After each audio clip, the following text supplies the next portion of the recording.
All right, so I had a request to do kind of a more informative video on all the aspects of the hive, what I inspect when I come up here, all the things that I do, and the terms that I use for people who may not be super familiar with what all this stuff means. So first of all, I use a single brood chamber for my hives. You've probably seen some of the other ones that have honey supers, which are the smaller ones designed, at least in my case, just for honey, whereas the eggs and the brood and the larva will go in this single brood box, and that's how I'm running it. We'll see how it works since this is my first year.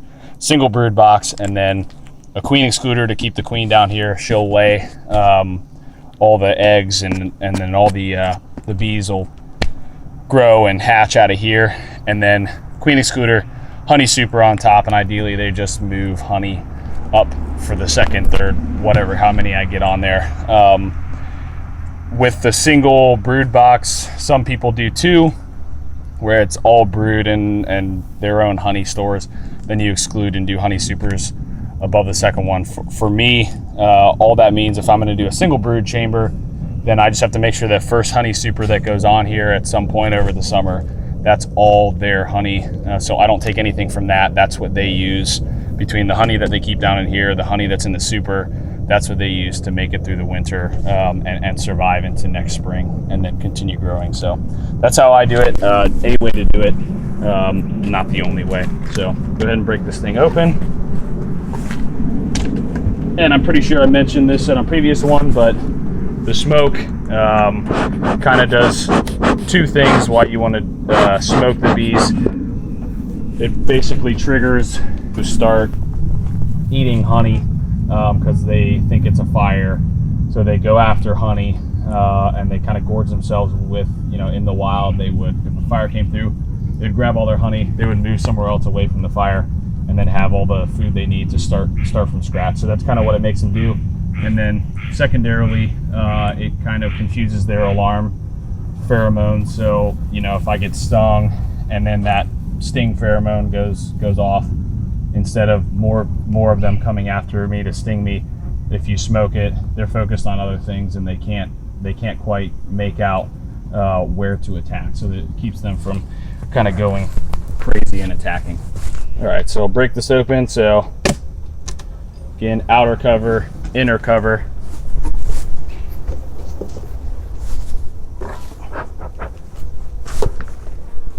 All right, you should be able to see this guy. So the way I set it up is I use an interior feeder. There are several different types of feeders.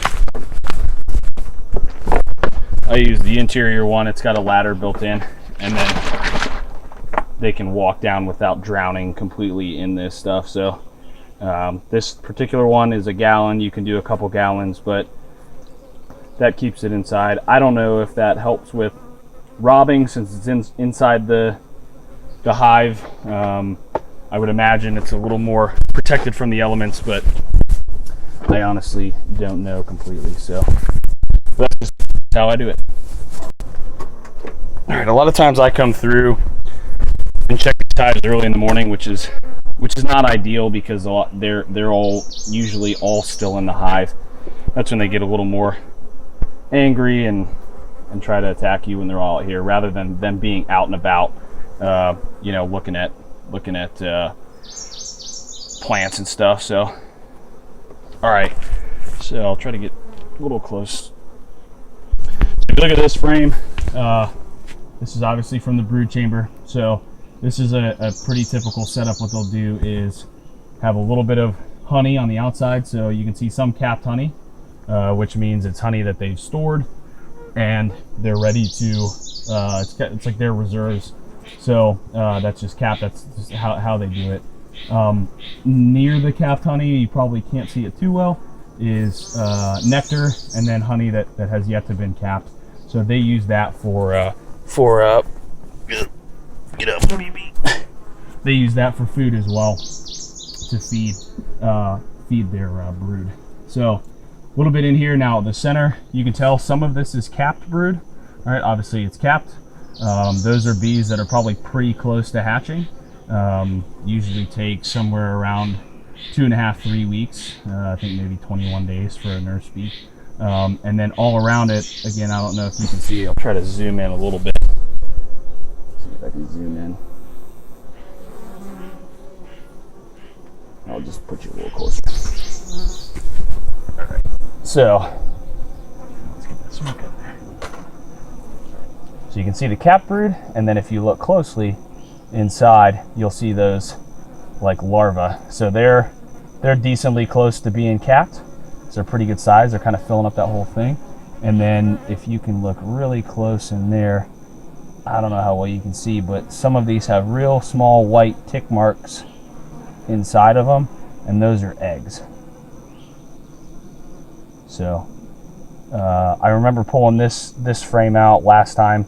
A lot of these have hatched and they've relayed in there. A lot of those open spaces in between have hatched because she had some pretty solid brood, capped brood in here, and then she continues to lay. There are some eggs. There are smaller like pupa in there, and that thing's coming back together. So that's what I mean when I say brood. That is basically all that's brood. So one of these frames will usually have brood in the center, honey around it, and then some of the other ones will have pollen. I'll try to see if I can find one with some pollen in it.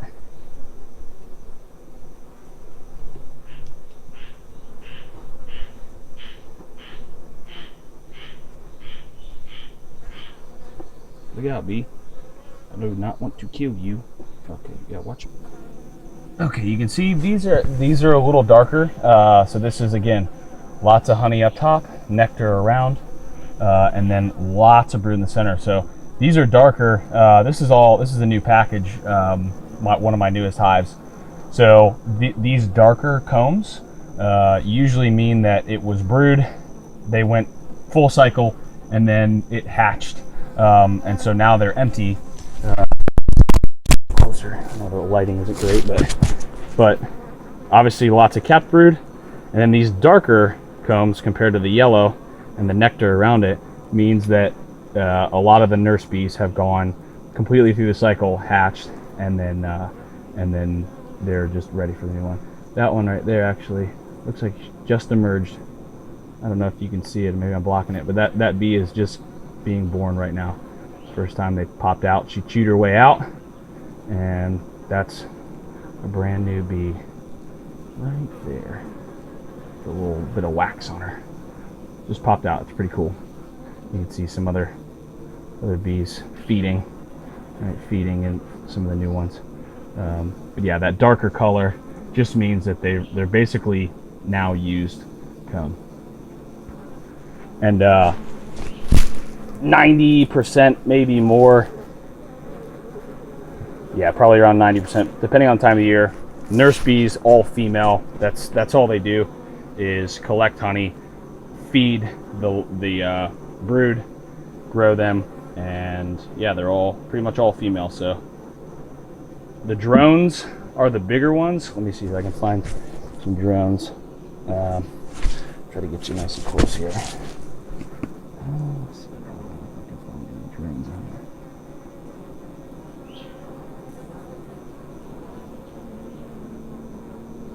Looks like that might be a drone or just an older nurse bee. Yeah, I don't see too many drones, and honestly, you know, she's mated. There aren't going to be a ton of drones, which is okay. You don't need a ton of drones here, but good news is I can see in a lot of these hatched brood chambers there's more eggs, so she's laying again, and there's pollen, there's honey, all that good stuff. The drones, they're pretty much their sole purpose is to go out, fly, and mate the queen. See some pollen on there, that's a good sign. One more thing that sometimes I mention, I don't know if I've talked it before, is propolis, which is like the bee's glue.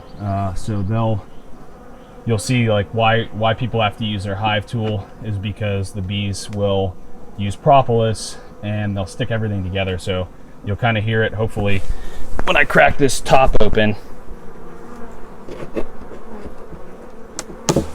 So that little pop there, they basically glue down most everything that they come in contact with, to include the frames, which is why you often need that hive tool to break everything up. So that propolis is basically bee glue. I don't know the exact, how long. I think feeding is kind of preference, but definitely when you've got a really young hive, and your goal, especially in the first season, your real goal when you set up these hives is just to have them survive. Oh, look at that. That little nurse bee grabbed a ton of wax, flying around like an idiot. The goal of the first year is really just to have your bees survive. So I know a lot of honey producers, I guess, market where they never feed their bees. Again, that's kind of a preference thing. If you feed them, it'll definitely help keep them alive. So in this one, I've got another interior feeder. This one's actually a 2-gallon feeder, so it takes up 2 frames. Again, it's kind of just what I had, experimenting with different types here. These guys looking pretty good. They're eating a lot of the dry food that I put on there, and I can see a whole lot of comb and capped honey. What I need to do fairly soon is either replace this feeder, give them another empty frame for brood, or maybe within a couple weeks start looking at putting a honey super on top. So you can see that pretty good. All right, all that brood in the center, capped honey and uncapped honey, some pollen there. I don't know, hopefully you can see that where my thumb is. There's some pollen there. You maybe see the different colors there. That's a lot of honey on top, and you guys are doing good work. Set this guy down. See if I can pull up 1 or 2 more and find the queen. I'm gonna pull out my oh, this is a basically a hive beetle trap. It's one of the pests. There's actually one in there. That's the first hive beetle I've gotten on all of my hives. So they go in there. It's mineral oil in there. They go in there and they drown. They're just kind of nuisance pests in a hive. So varroa mites, which I know I've mentioned in the past, that's really the big one. Those definitely contribute to colony collapse issues with the hive. So you gotta always keep an eye out for those. Oh man, this one's nice and heavy. So there's a queen on this one. This is very heavy with nectar.